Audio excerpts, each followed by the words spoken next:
tugon sa malakas na pagbuhos ng ulan, pagbaha at pagkasira ng mga daan sa kalsada dulot ng southwest monsoon at low pressure area, isinagawa ang accounting ng Reactionary Standby Support Force or RSSF ng Police Regional Office 5. Ito ay naglalayong tiyakin ang kahandaan ng mga personnel sa harap ng mga banta ng pagbaha, landslide at iba pang epekto ng masamang panahon sa rehiyon. Police Staff Sergeant Tadeos Quintana sa report. Sa patuloy na lalakas na pag-ulan dulot ng low pressure area na pinalakas pa ng habagat, isinagawa ang accounting at activation ng Reactionary Standby Support Force o RSSF ng Police Regional Office 5 sa Camp Brigadier General Simeon A. Ola, Legazpi City.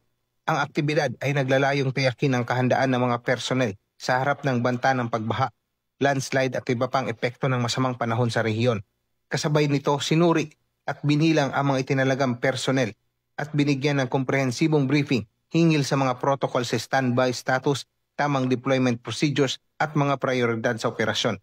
Binigyan din ang mahalagang papel ng RSSF sa mga disaster response operation tulad ng search and rescue, pamamahagi ng ayuda at pagbibigay suporta sa mga lokal na pamahalaan at mamamayang apektado ng kalamidad.